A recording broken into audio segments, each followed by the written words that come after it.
You're listening to the Diginauts on the Good Talk Podcast Network. Coming up this week, have the Germans found an unlimited source of power? Is there such a thing as a gene that predisposes you to be a great entrepreneur? Can a computer write a Christmas song? Should you opt out of those airport body scanners? Plus, we're going to talk about the upcoming meeting of technology's most powerful with some guy who's been tweeting awful things about all of them. Awkward! All this and more coming up on the Diginauts.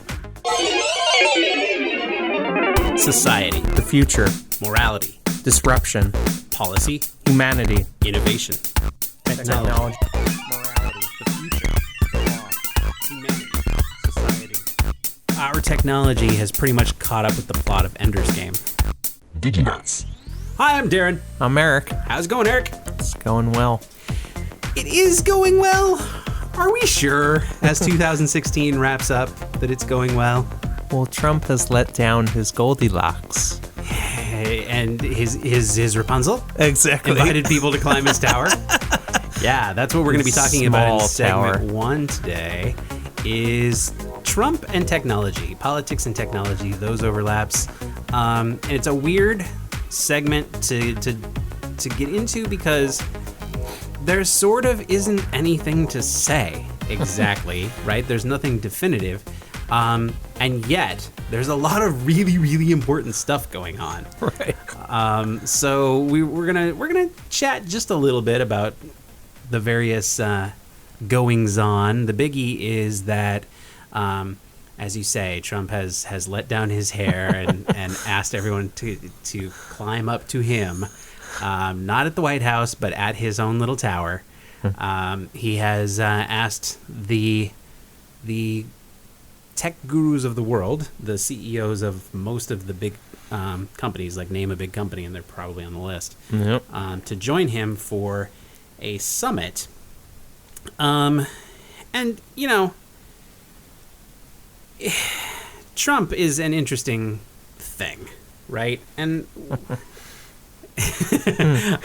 this isn't a politics podcast, and I don't want to spend forever going over that. If anything, we've talked too much politics in the last few shows anyway. But it has a big impact on our subject, technology and society, obviously. Without a doubt. And so there's something to looking at the clues that we've been given thus far. Because I think, honestly, he is a loose cannon is maybe not the word. A tweet monster. He is a tweet monster. That's maybe the word. He is unpredictable. That's part of his, I guess, appeal. If you voted for him, you're not getting a canned political answer. Yeah, I mean, he's basically playing the opposite game with almost every appointment he's made thus far. Right. Who should be in charge of that? I don't know. Who wants to destroy it? Let's figure out who most wants to destroy it and put them in charge. Those appointments keep rolling in, and finishing off with the Rick Perry pronouncement that, like, let's put him in charge as Secretary of Oops. That it famously in the debate when he was running, he couldn't remember the third U.S. department that he wanted to shut down. And now he's in charge of that department that he both wanted to shut down and couldn't remember the name of. He's not in charge yet. We've yet to see what is going to happen as we, see congressional hearings to the list of folks. Anyway, I was just kind of trying to put together a list of some of the things that give us a hint. Because I think, Trump ran as a Republican. He's clearly putting together a cabinet full of the leading, I don't know what you want to call it, the Legion of Doom. When it comes to opposite day. Yeah, well, and just yeah. Anyway, So looking at the indication of what people think is going to happen, and B, what he's kind of given us that's going to happen. There's a few headlines that have set up some of it. Roger Stone, who is a Trump advisor, said of the Romney interview that Trump just called him in to torture him.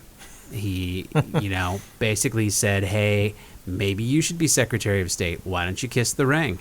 If anybody saw that picture that was floating around the internet of the uncomfortable dinner meeting, the look on Romney's face. I don't think, he shouldn't have gone. Right. These people have scoured Trump leading up to this, and now, out come the olive branches. And to me, same with these the tech CEOs who went to the summit or going to the summit, right? Trump has clearly gone out of his way to challenge Elon Musk, who I don't think attended, and kudos to him. Well, it's still happening, I think, on Wednesday of this week. So probably right about when this podcast shows up on people's internet, right. Is when, who knows, maybe they'll put us on while they're taking a tea break in the background. If you guys are listening to us right now, please go to iTunes and let everybody know that you like this podcast. But so the meeting's still to happen. Elon Musk is a question mark. He is going to be in New York, but I think there's some politics gaming going on there. Yep. One thing I had read suggested that maybe Peter Thiel could twist his arm to get him there. Eric is rolling his eyes at the mention of the Facebook financer who he has dogged on several episodes of our podcast here.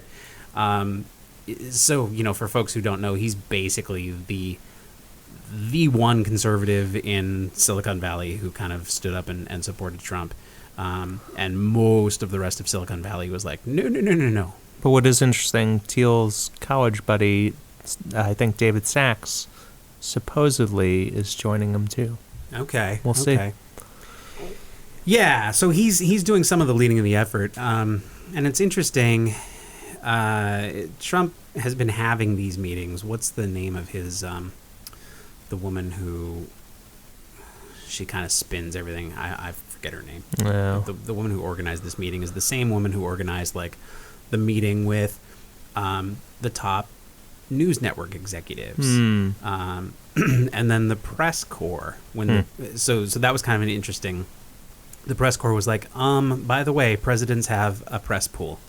That's how this works in, the last century. You can't walk away and hand us and he literally did it. He met with the Japanese prime minister. The administration said, here's a picture that you can all use. It didn't really allow the press one with the Ivanka? Well, so I don't think so. Because the press responded by saying, that's not going to happen. And most news sources agreed not to run the photo as a message that that's not how this works.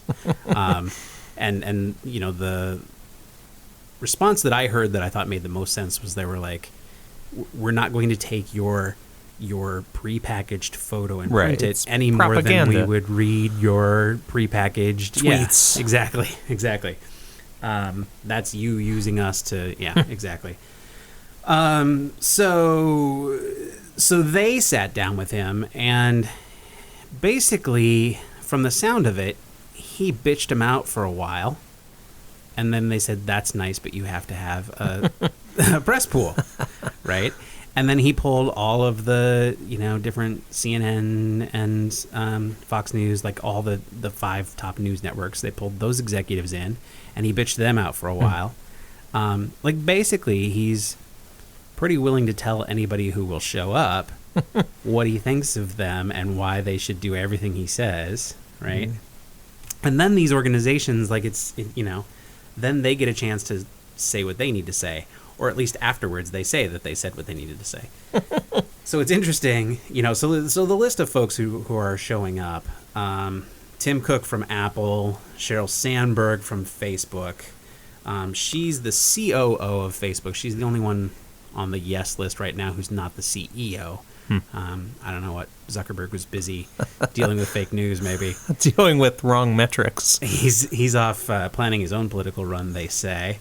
Larry Page from Alphabet, Satya Nadella from Microsoft, Chuck Robbins from Cisco, down the list of the big tech companies. There's a dozen or so there. It's not clear about Elon Musk, Jeff Bezos from is it Bezos or Bezos? Nobody knows. Don't know. Anyway, he's a maybe from Amazon. But then there was also a lot of folks who were like, nope, that's not happening. So that's kind of an interesting thing. Now, most of them said that they were unavailable. Right. How convenient. Right. Their work schedule kept them from meeting with the president-elect. And that includes Brian Chesky of Airbnb, Travis Kalanick. I don't know how to say his name either. He's the Uber. CEO of Uber, right? Reed Hastings from Netflix, Stuart Butterfield from Slack, which interestingly, I still don't know what Slack does, and yet this guy gets to be on that list. Don't get me started. Okay, I do know what Slack does. I just wish project managers would stop asking me to use it. So you kind of go down the list, and there were definitely folks who, said yes, and folks who said no. So, Eric, if you're the CEO of a Fortune 500 technology company, and you get a phone call from Donald Trump, a man you did not vote for. Just going to hear a fucking dial tone. So you would not go to the tower? I would not. It's interesting, right? It's an interesting moral situation, right? This is kind of the point of view people had in the Bernie versus Hillary thing, right? It was like, oh, well, she's a compromiser. She's got to talk to the other side. And Bernie's not going to do that. So same thing, right? How do you accomplish anything with Donald Trump if your first step is not to even shake his hand? It's a rhetorical question, but, who's going to do more good in this situation?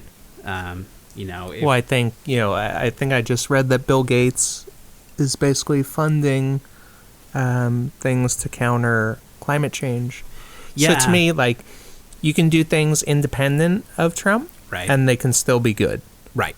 Yeah, I saw that. And I don't have the exact source, but it was something along the lines of met with Trump, no thank you. Here's $1 billion to reverse climate change. Right. Let's do this properly.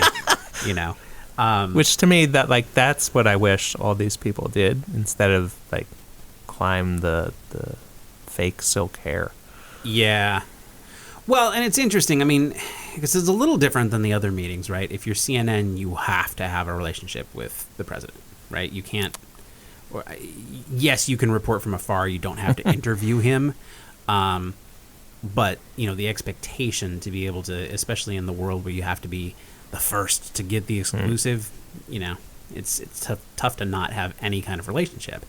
And if this man is going to not, he's not the legislative branch, but if he's going to influence laws that impact how you do your business, I'm not always trying to be the voice of reason and land people in the center, but there is a degree to which I have this old-fashioned idea in my head of everybody remembering what they learned in kindergarten and showing up at the table and having polite conversation. But I don't think that's what's going to happen. What do you think? What do you think the meeting is like? Right? How does that get started? Extremely awkward, right? Because I think he thinks he's smarter than all of them. Yeah, he clearly does. I mean, this is the man who we're hearing this week doesn't need briefings. Right. I'm like a smart guy. Yeah, you're like a smart guy, all right? Yeah.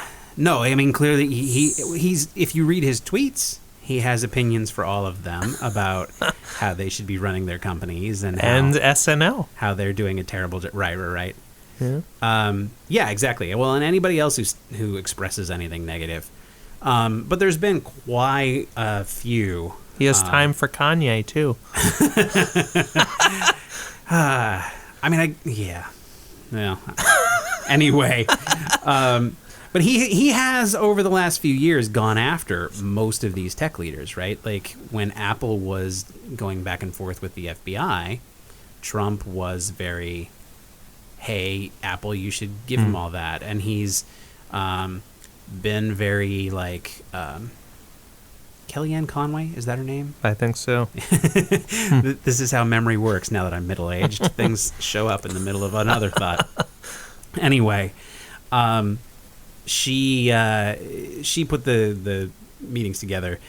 He has, gone after these different companies. He's said to Amazon that, if they were properly taxed, that they wouldn't exist. And he accuses Jeff Bezos of using his ownership of the Washington Post simply as a tax write-off. And he's criticized Apple for having so much money overseas, and he's big on repatriating that money. And right. Well, and a lot of people, here's where it's interesting, is where every once in a while something happens where I'm like, he might have a point on some of this stuff, right? Like, Apple does build all of our phones in China, not in sweatshop conditions, but in, like, if you dig into the not just the conditions, but the culture of the manufacturing places, that turns into some scary stuff. I don't think that's why Trump is like, no. No, I don't think he's altruistic at all. Anyway, the reason I thought of Kellyanne Conway finally is because she is the one who has been talking about what the agenda is going to be for this meeting. And supposedly, there's two main topics. One, jobs. And two, streamlining government through the use of technology. Yep. So what do you think? Like, how does this meeting proceed, right? Like, if those are the two items that the Trump administration wants to talk to these folks about, I have to assume that the first thing he does is make the power play of telling each one of them why they're a terrible person with a tiny penis, right? Regardless of gender. Exactly. Because that's just his style, right? Right. I'm gonna Look at my hands. You're I'm fucking a smart stupid. guy. I'm a smart guy. Yeah, exactly. And then once that's established, then have some kind of conversation. I don't know if that's an active technique on his part, but that does seem to be how he goes about things. So if he starts out with something like that, first of all, do you think these folks will put up with it? I don't think so. I hope actually one of them live streams it. Oh, that would be interesting. I'm sure that's, not allowed. Well, I don't know. But if anybody could do it, right? Sheryl Sandberg sneaking into Facebook Live. That would be delightful. Lean in, Cheryl. Lean in. Lean in and hide that phone. Yeah, no, absolutely. I guess my thinking is that room full of people, right? Everybody there is a CEO, or I guess she's a C-level. CEO, close enough. One of the top one or two people of a company that's worth, something in the billions of market cap. They're practically leaders of small nations themselves, right? So, yeah, their companies are worth more than country's GDP, right? So how much does he, like, the news guys, I guess the point I was trying to make is if I'm Wolf Blitzer, I have to eat a certain amount of crow just to be like, yeah, okay, I'm sorry. Whereas if I'm, Larry Page, I know more about you than anybody if I feel like it, right? Like, Larry Page doesn't have to take anything from anybody. Right. Not even the president. Right, so I would think the dynamic is maybe a little different for them. I don't know. Well, we'll find out because it's going to happen soon, and we'll pay attention, and we'll get back to everybody. The other interesting Trump plus technology thing that's going on is this whisper of, well, maybe the Russians fucked all of democracy. I read a report or a quote within the report back that was something on the level of, like, you have to understand that this is a 9/11 level political event. But the interesting thing is we're not getting any details on anything that did or didn't happen. No details, just insinuations. And, I've also seen that the FBI disagrees with the CIA. So is that commie just like... Two organizations famous for how they get along. Yeah, I mean, who knows, right? Is Comey completely in Trump's pocket? And, the whole Hillary announcement beforehand was that a political move? I think he was kind of covering his butt a little bit, and I give him the benefit of the doubt for that part. Maybe. I don't know about that one. Because for some reason I want to see the good in everyone. But yeah, so now we've got the CIA coming back and saying, yeah, we're pretty sure this happened. But the thing is, they've been saying they're pretty sure it was going to happen. Right, and it's like, what happened, right? Like, don't say something happened. They have to disclose the what at some point. Yeah, well, you would think, but where's that some point, right? I don't know. After Trump is in freaking office? Then we go, oh, by the way, right? Or is it after the electors have made all of their decisions and, well, he's not president yet, but, oops, here's a piece of information that it's now irreversible under our process, right? Like, why are we not talking about this now? Yep. From what I had seen, Obama ordered investigation, and he said he wanted the results before the 20th. Not surprisingly. Right. But there wasn't anything about, like, it wasn't so that he could tell people about it. They were still planning to keep it kind of private. And I guess part of the idea is if you tell people what the Russians did, and allegedly, we don't actually know that they did something, then you have to disclose how you found out what they did. And this is the thing that the U.S. doesn't want to tell anybody. I have to wonder, like, if the U.S. has, 10 magical spy tricks that they use, and they have to show the world how to do 5 of their magic tricks in order to reverse a false election, don't you have to reveal your secrets? I don't know. Right? Like, I think it's incumbent upon the government to come up with new magic tricks after that and carry on and move forward. Like, this is what you spend your magic tricks on. If there's something there, which who knows? 75 years from now, when they declassify this, we'll finally know. So that's exciting. Yeah, I mean, that's another one that's we're going to have to just pay attention to and see how it shakes out. We certainly, if it's technology, we'll be talking about it. But like I said, it's 2 major life-impacting stories that are going on this very week concerning our government and technology. Neither one of which do we have very solid ideas of what happened or what's going to happen.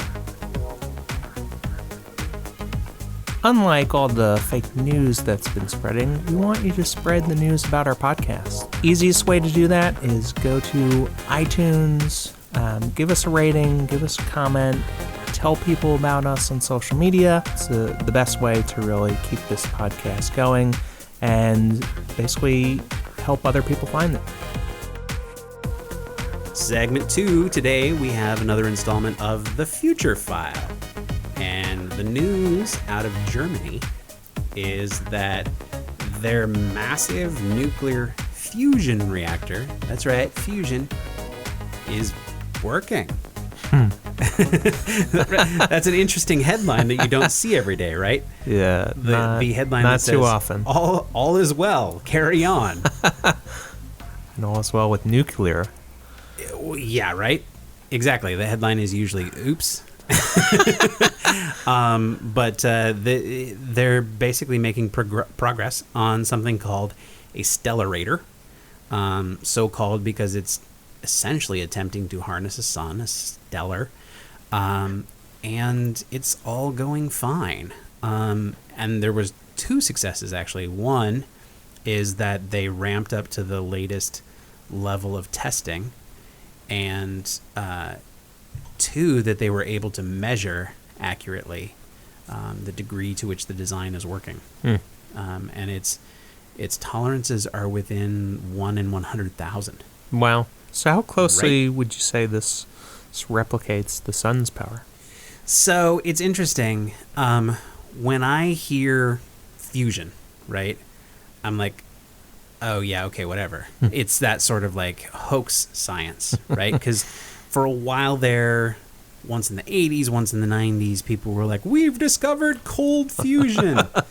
And so that's kind of what you think of when you hear fusion is like, oh, you're going to,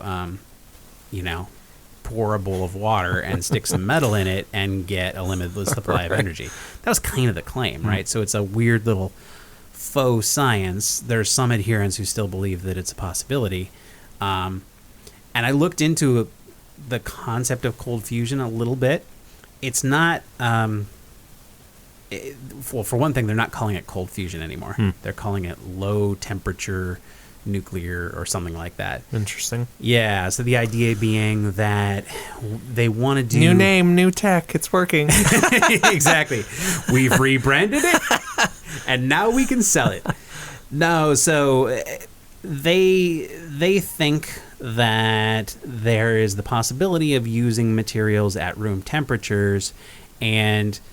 not necessarily cold, but energy coming out of those reactions, nuclear reactions, and yet you're not causing the, giant explosion. It's a harnessable amount of energy from the technology.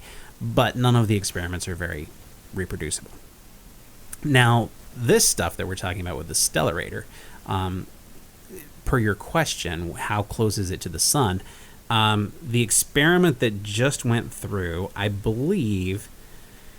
they got the temperatures up to like 8 million degrees or something like that. In that ballpark is millions of degrees, right? So they are trapping plasma inside magnetic fields.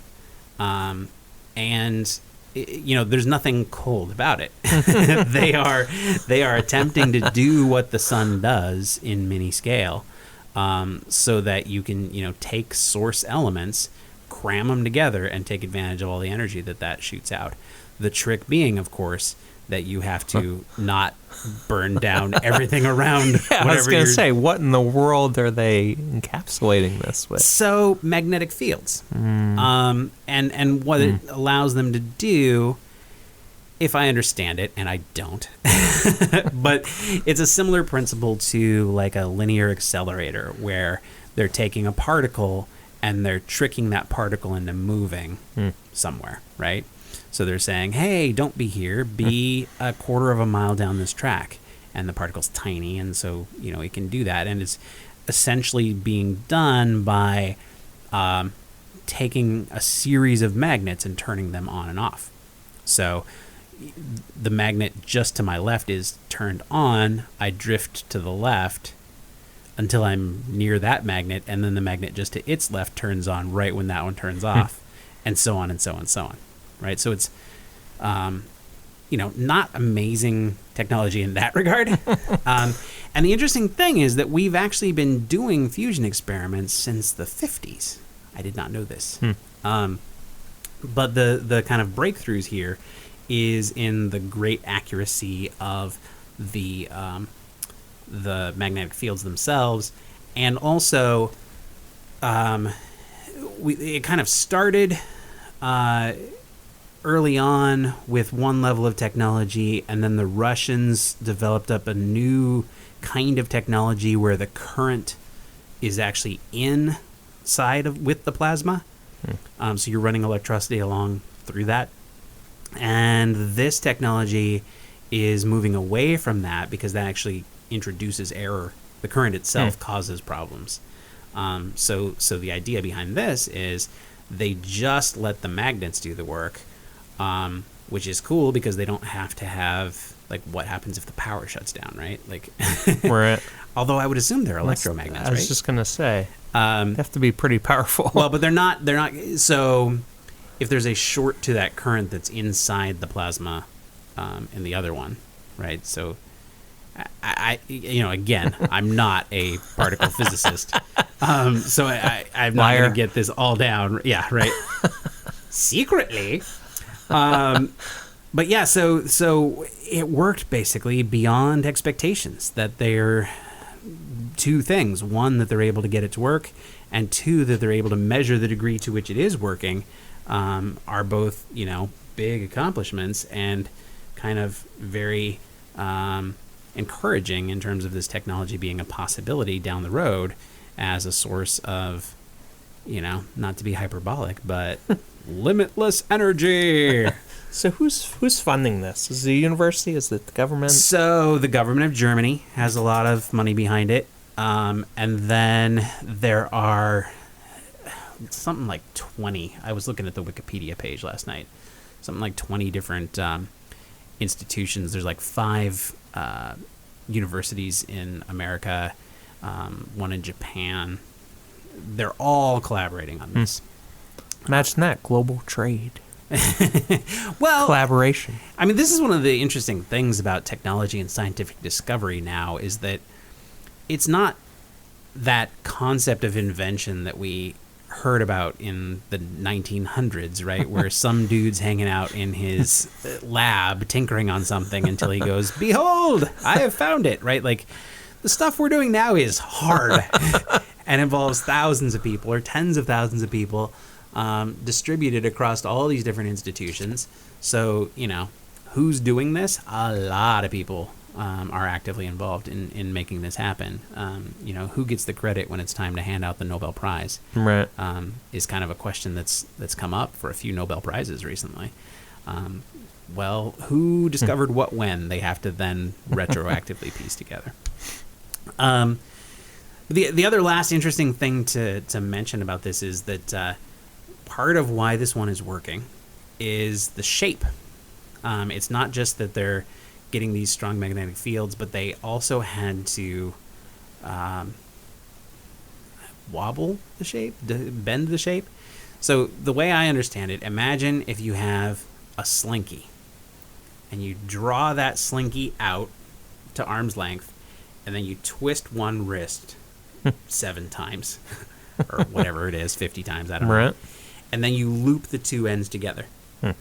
So it's basically a toroid, a donut shape, but it's got helixes in it. It's got bends in it, so that you're sending the particles along this path that's not just a straight loop, but a loop that goes up and down.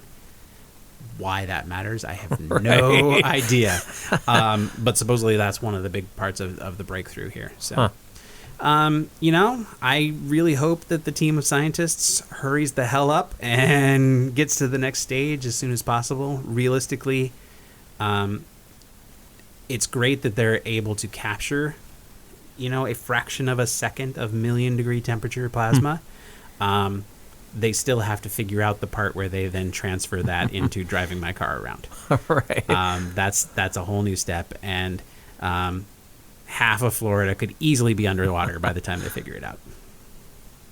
Yeah, I mean, I think it's both good and bad, right? Like, nuclear can definitely cause a lot of issues, but to your point, like, if they can do it in a safe and contained manner. Yeah, well, the virtue of this technology is that you're not leaving behind radioactive waste. It's a different kind of nuclear, right? So it has no byproducts. You're taking things and jamming them, or the byproducts are gases similar to the gases that went into it, right? And they're playing with different materials, but the basics of the sun, right, are got some hydrogen, got some more hydrogen, super hot. Therefore, they cram together and become helium. Ta-da!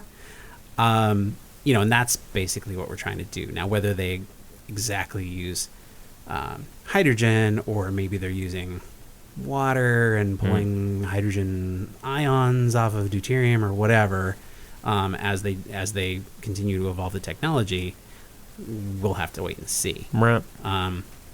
But they're on the complete opposite end of the periodic table from plutonium and uranium and other things that have half-lives measured in the hundreds of thousands or millions of years.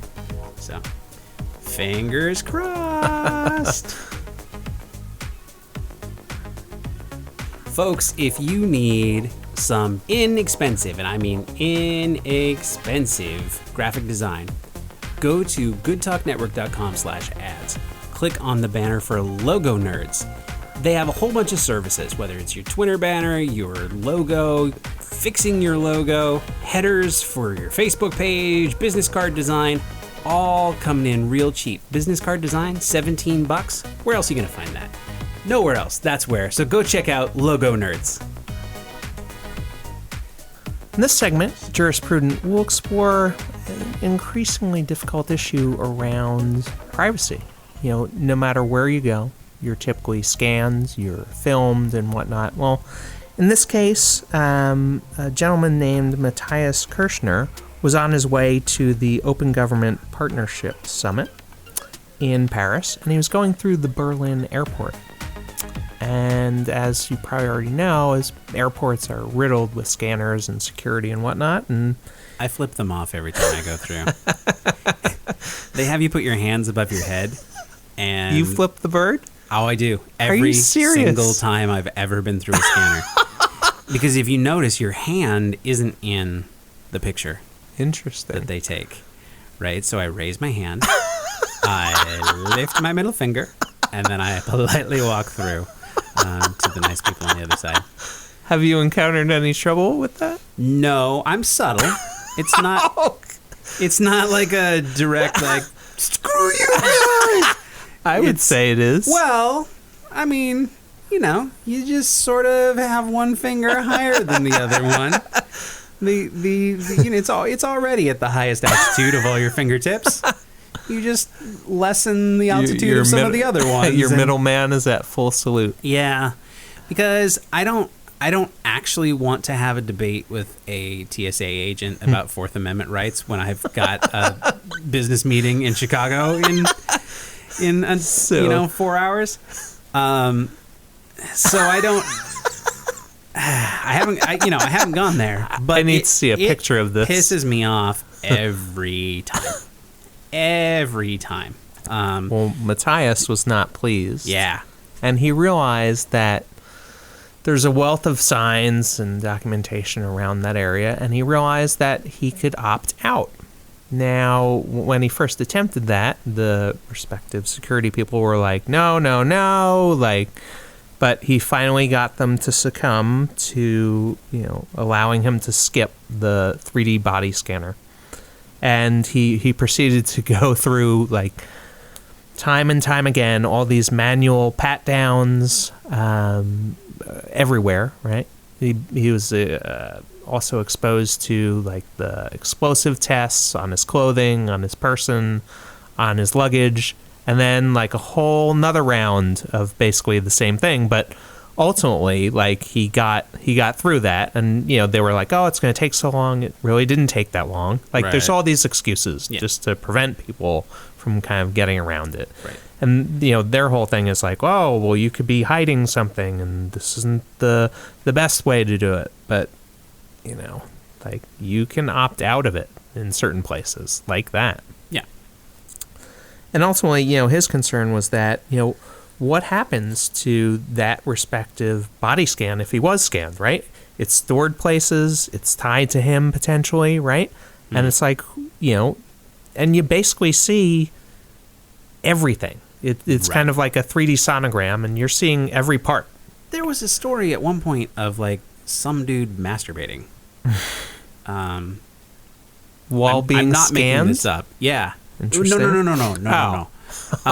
Somebody in a back room looking at the blobby pictures, and somehow he was into blobby stuff. Right? So that's a problem. Yeah. Well, obviously, dude has all kinds of problems, right? First of all, porn is free, my friend. So, why that works for him, I don't know.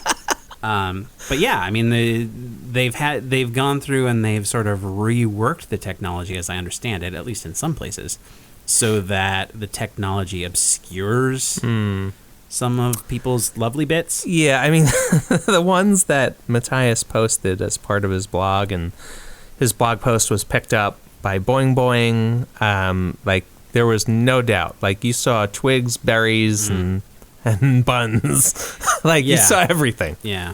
So, now, I don't know if that was from the same airport, from the same machine or whatnot, or is just representative of, like, another body scanner, but still, like, there's no question. Yeah, no, the technology, as far as I'm concerned, is an overreach, and furthermore, I feel no safer. And I don't think you can ever prove that. It's proving a negative, right? To say, like, oh, well, if you didn't have it there, then bombers would come through all the time. But because we have it there, it's preventative. That may be true. I don't know. I can't, prove that if this weren't there that we would have lots of bombs. Obviously, we had attempts. There was shoe bomber guy, and now we all have to take our shoes off and whatever. But it is a completely disproportionate response to a problem. If you figure out the number of times people have tried to bomb an airplane versus the number of times a person gets on an airplane, and that percentage compared to, like why we're spending this much money on airplanes versus any number of other things that you could do to cause people not to die, right? Whether it's seatbelt technology or, I don't know, global freaking warming. There's plenty of other stuff out there that's going to kill you faster than the random guy who managed to get some matches on but not light his bomb in that one case. And I'm not making light of terrorism, and I'm not making light of those things, but the response is so wrong in my mind compared to what it is, and I think we've given up a lot of convenience and comfort in exchange for not much additional security. I mean, I think I'm not sure. I totally agree with that. I mean, I think it helps. A lot of people disagree with me. But I think you can have it scan, right? But just not. It doesn't I don't think you need to see the complete outline of someone's entire body, right? Like, what if it, you could probably train it to say, okay, here's what a normal body looks like, right? And what are some anomalies, right?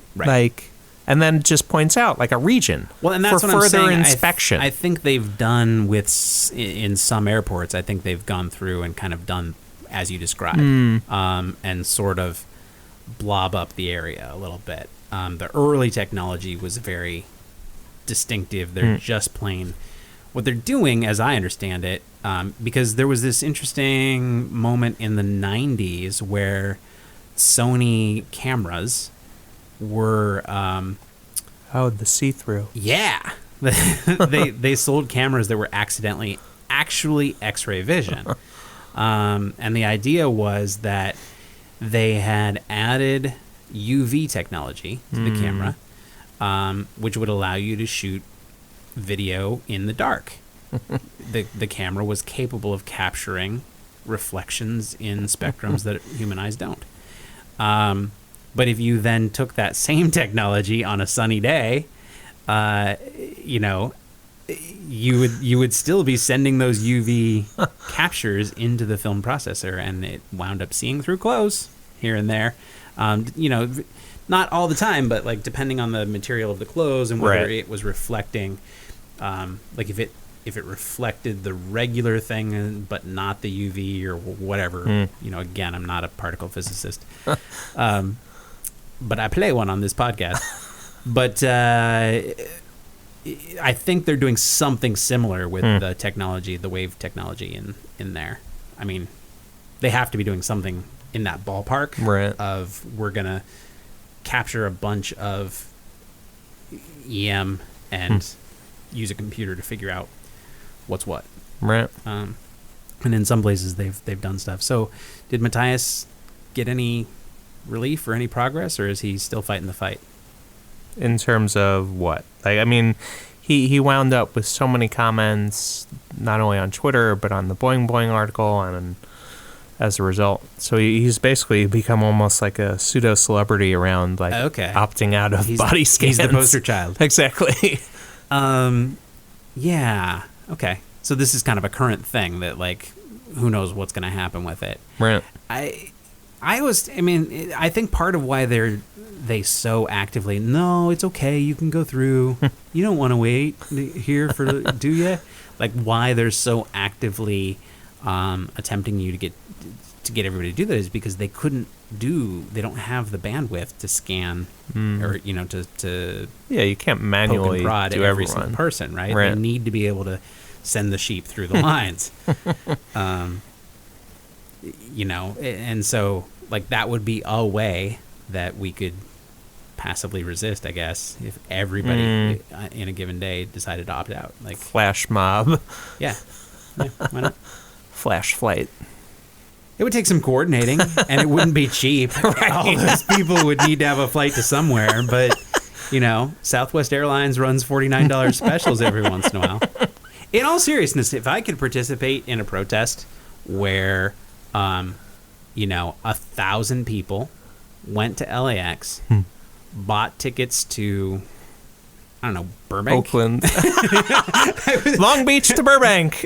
I mean, it happens, right? Like, there's probably is a flight that goes from LAX to Anaheim, just because of the way they set up flights where you have to bounce here and there. But even if not, as you say, Oakland, right? Oakland to LAX is frequently $50. Yep. I would spend $50 along with 10,000 of my compatriots to have every one of us opt out that day and see what it does. And I don't care if I ever make it to Oakland, obviously, right? I'll buy the one-way trip. And the one guy who goes through the scanner is going to be like, I got so much leg room because the rest of the flight will be filled up. But I would do it. I think it's a violation of Fourth Amendment rights. I think there's unlawful cease. I can never say it.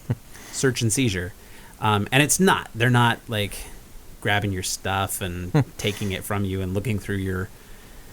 The tricky word is effects, which technically means possessions.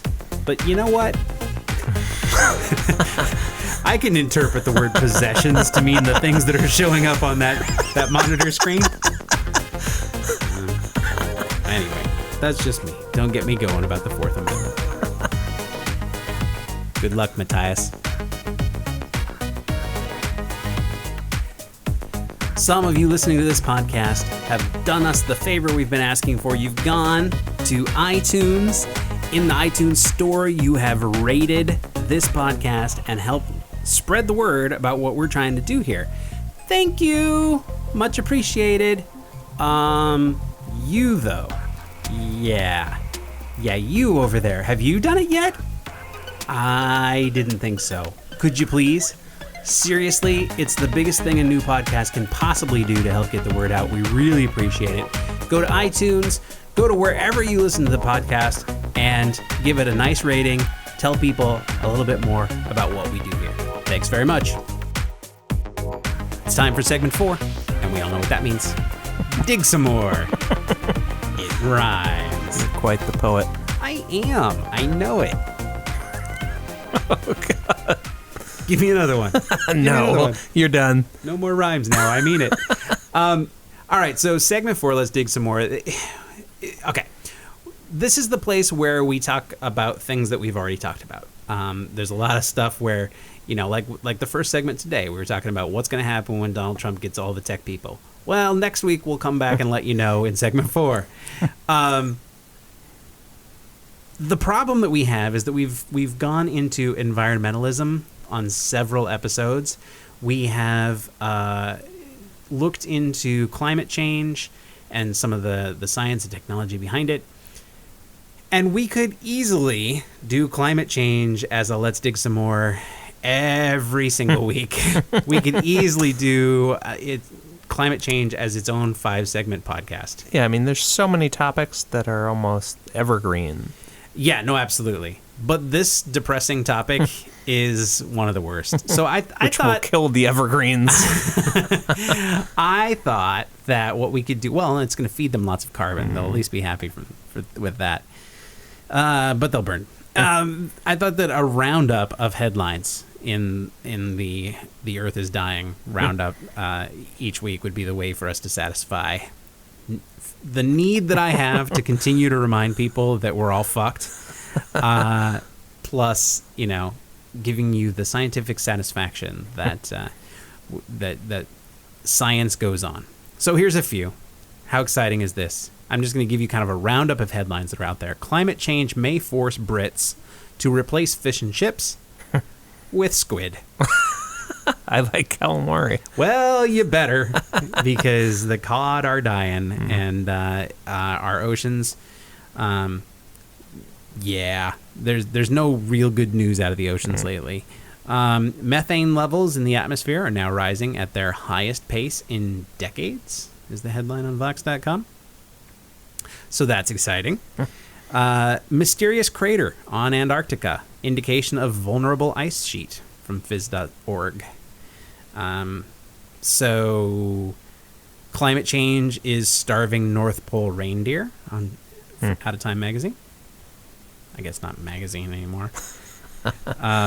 And one of my favorites, pipeline spills 176,000 gallons of crude into creek about 150 miles from Dakota Access protest camp. Unreal. Yeah. CNBC reported that. So, yeah, the people who were defending their land, not unjustified when it came to shocker their point of view on that one. And that's just kind of a sample. Maybe we'll do the Earth is Dying jingle to to lead into this segment each time. But yeah, that's the situation around the world, is that it's accelerating, and so here's hoping that the carbon scrubbers that we talked about will work. The solar technology that Elon Musk is working on, the fusion reactor that we just talked about, these things will happen fast enough to save us. I'm assuming that we're going to have to just build a giant air conditioning unit at some point, hook up 5 or 6 of those fusion reactors to it, and just shoot all the hot air straight over to, I don't know, Mars. You warm up Mars a little bit. That's how we'll terraform it. Yeah. Right there. We can just habitate. Brilliant human beings. So what else do we have in Let's Dig Some More this week? So speaking of jingles, right? We've talked a lot about AI and what it does, both good and bad. But this one, is kind of in the season, so to speak. So straight out of Toronto, Raquel Erdesum and Hang Chu, they leveraged AI to basically create a Christmas jingle. So they took a Christmas-like photo, fed it to their AI computer program, and that program they're basically calling a neural karaoke. So it could basically take any digital photo and transform it into a little sing-along. So it derives what things are in the image. It starts to compose a song with words. Oh, see, I didn't realize this. I thought that they just kind of tasked the AI to go make a Christmas song, but you're saying that it was based on an image that they gave it. Okay. Yeah. Do we know what they showed it? I'm pretty sure it was just a photo of like a Christmas tree with some presents beneath it, set within a room. Nice. So shall we listen to the first computer created? I don't know about the first, but we've played computer composed music before, but this is maybe the first computer Christmas song. Maybe. Merry Christmas, everybody! Here it comes.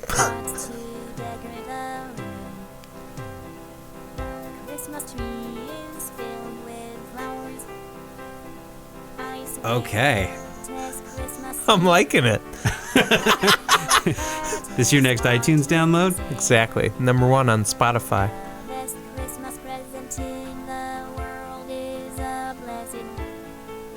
Huh. The best Christmas in the world is a blessing. If you can't make out these lyrics because they're hitting some sour notes in there. I've always been there for the rest of our lives. Aw, thanks, Darren. 100.5 hours ago. I'm glad to meet you. I can hear the music coming from the hall. A fairy tale, a Christmas tree. There are lots and lots and lots of flowers. I actually really appreciate the sort of artistic It's so license at the descriptive. end, right? Yeah, I'm trying to decide whether like what grade level of song composition this is. Like, it's second grader? No, I'm thinking roughly? kindergarten. Yeah, there are lots and lots and lots of flowers. It's very interesting, right? Because it's, a computer program identifying objects in a photo and then taking those words, making a pseudo song out of it, and the composition, and singing it. So, yeah. No, I mean, there's obviously a lot of great technology there. An android who's capable of creating its own poetry. This is not. no. And what's But interesting... everything starts with a baby step. So, you just heard basically the song that it created, but Hang Chu, the PhD student at the lab at the University of Toronto, basically, set this neural network to listen to and analyze 100 hours of online music. And that's kind of what it used as its learning base, right? To compose and sing and whatnot. But what's also interesting, and what we can't really show, but we can talk about, is that it can even generate dance routines. So not only can you listen to the music, you can get down to it. Huh. or a robot can. Right. Yeah. All right. It's There's still some work to do. there's still some work to do. I mean, it is fundamentally impressive. From the fact, especially the whole, like, we showed you a picture, Right. and you managed to riff on the imagery there, and in Yes, kind of imagine a poetic like way. your family photo, or like you show it an album, Right. and it creates a family song. I wonder if they expanded the data set, right? Like, is 100 hours of music enough? Did they tie that AI to enough understanding? Right, and also like, what kind of music was it? Was it only Christmas music? Right. Not sure. Yeah. If you fed it 100 hours of Mariah Carey, you're going to get a different result. Or Metallica, or Fairly comparable lyrics. Anyway, the last thing that we wanted to look at further is an article coming out of Great Britain. The RAF, the Royal Air Force, one of the top commanders has issued a statement that he thinks it's time for them to start recruiting video game players to pilot their drones. because who else is better to just kill people remotely? Right? Well, and it's interesting because we've talked about drones on Right. several occasions, and Yep. we made the suggestion, so clearly we should have a British General Knight's salary. He makes a couple of points about why he thinks this is the case, and it all stems from the fact that they are kind of saying, all right, it's time to take a step back and evaluate what we're doing in total. Right, because I think one of the things that I recall is that these are like trained pilots, so they would be doing this for hours on end remotely in this little box, so to speak, right? This command center, and then they would go back to their regular jobs, some of them, and go like fly people. Oh wow! So it's quite the contrast, right? You're flying to kill people, and now you're off to go fly just to transport people. Mm-hmm. Like, yeah. So the mental and emotional stress of I'm going to sit in a box and make the blips on the screen kill people. And they're trained soldiers. They're on the party line team. But there's a toll, whether it's over killing people or not, who knows, but it's this continuous, that's quite a bit different than the thrill of like a jet plane boom, boom, boom kind of thing. It's a completely different experience. And essentially, they're getting to the place where people are burning out. So part of why they're thinking about this recruiting effort is because they need more people to be able to do it. And he's pointing out that, look, we don't need trained pilots to do what really amounts to the same thing that the video games that these guys are playing accomplishes. A little more serious. It's a hell of a lot more serious, and that's where I think maybe he's dead wrong.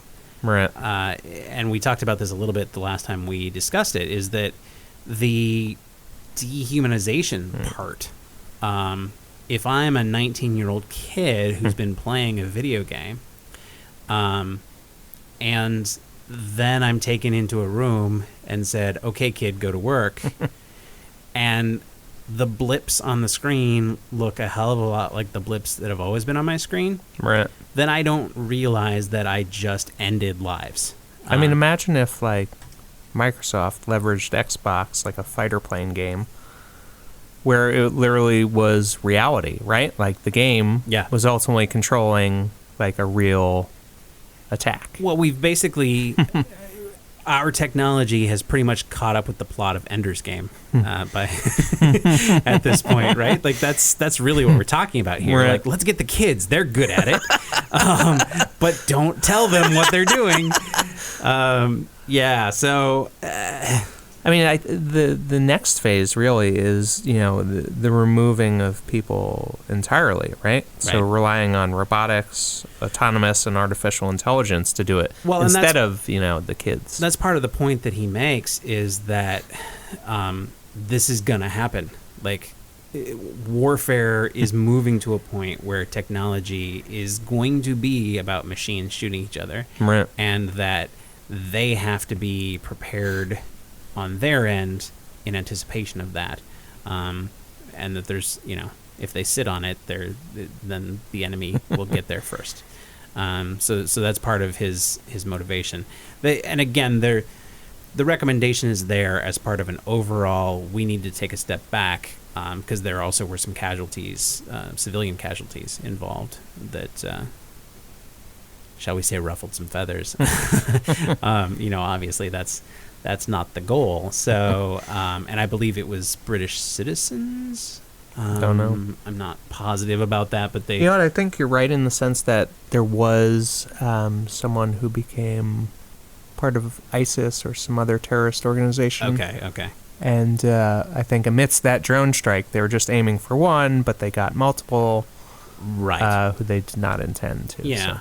I mean, and obviously the same stuff is happening in the U.S. We're partners in this, and that's been a big part of what detractors of Obama have put forth, is that's one of the places where he's pretty like, hey, let's do this. And it's hard to argue when it comes to putting soldiers in danger's way that you shouldn't go with rockets.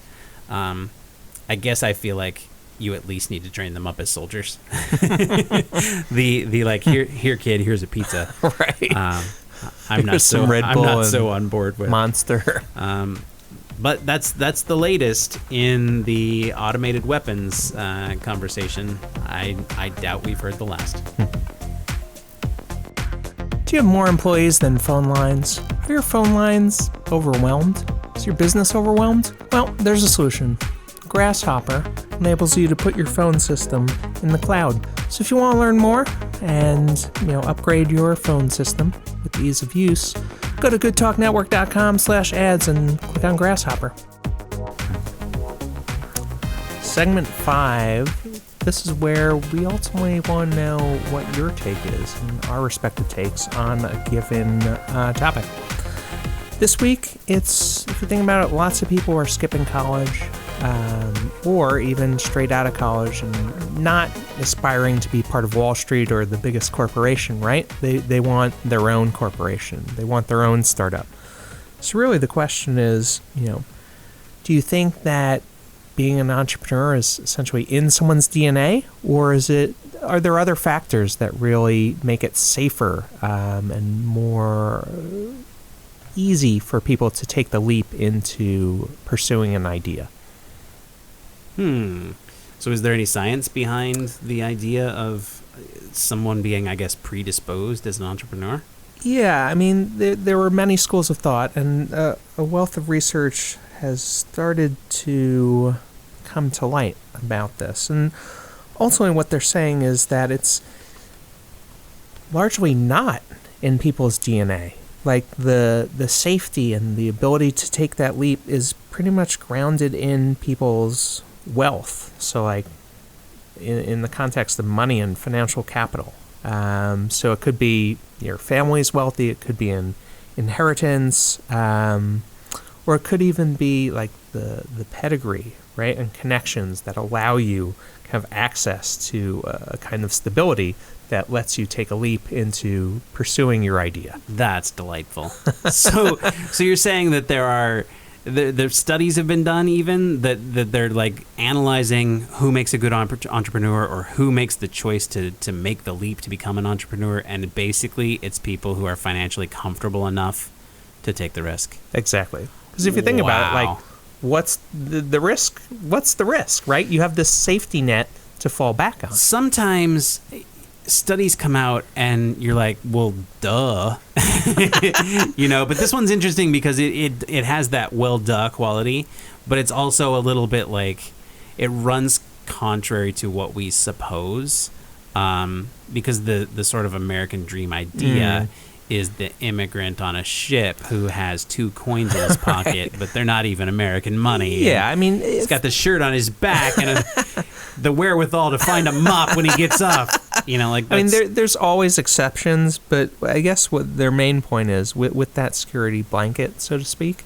right? People can be more creative because their basic needs are met, right? Yeah. Like, you're basically self-sufficient. Like, there's really not much to worry about. Right. So it's the basic Maslow's hierarchy of needs that, you're going to worry about whether you have somebody to love after you have had dinner. Right. Food, clothing, shelter, then I don't remember all of them.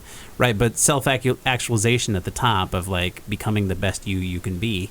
You can only do that once you've done all the other steps along the way. And I believe they've kind of like that theory of human nature has been a little bit taken down since it came out. But there's something fundamental to it, right? That like, you are not worried about U.S. politics if you don't have food tonight. Right. Unless somehow it's going to impact whether or not you get food tonight, right? If you can somehow impact it, right? But you're on the level of I need food, right? You are answering to animal needs, right? Before you can go up the levels. And years ago, 2 Berkeley economists, Ross Levine and Rana Rubinstein, they did a similar analysis of entrepreneurs, and what they found is they're predominantly white, male, and highly educated. So again, it speaks to that safety net, like that, right? That's pretty much like so we can the assume privileged, the Venn diagram of white male educated with privileged has a fairly decent overlap. Yeah. So, and even more recent research from the National Bureau of Economic Research, they looked at the risk taking in the stock market and looked at environmental factors, and one of the most influenced behavior, right, was that risk tolerance was conditioned over time. Really, saying, look, it's not this inherent DNA of an entrepreneur. It's this, ingrained and learned appetite for risk. Right. So if you're Donald Trump and you were born wealthy and you had a small loan handed to you to be able to go off and start your own whatever, you're happy to take a risk. You're because if you fail, who cares? Right. You're still taken care of, and therefore you can be aggressive about it. Exactly. And you spend your whole life that way, and over time, all you're going to do is make aggressive moves. Right. And something will likely pay off. Yeah. Well, there's the answer. To everyone who's listening who wants to start their own company, all you have to do is Start be with born money. rich. So everybody get on that. I know I'm going to go home and be born rich. And my advice is that everybody else do it too. That wraps up another episode of the Diginauts. We greatly appreciate you coming to listen to us. We would love to hear more from you. Join us on Twitter. I am at Digital Darren. And I'm Matt E. Fader. And we would love to pick up that conversation we just had. Do you believe that being born wealthy makes you more likely to be an entrepreneur? Do you believe that there's just certain people who are that way, or is it something that you can be trained to do, privilege or no? We'd love to hear what you think about it. You can also leave us a voicemail at 323-686-8255. If you go ahead and do the voicemail, we'd be happy to share that with everybody here on the podcast. And it doesn't just have to be about the last segment. What do you think about Trump inviting all of the C's to his tower? Who's going to climb up the hair? Who's going to kowtow? Who's going to stand up to him? If you had to pick right now, which CEO gives the Donald the old FU? Who do you think it's most likely to be? We want to know your opinion. Let us know. Meanwhile, thanks for listening to the Diginauts. Good talk.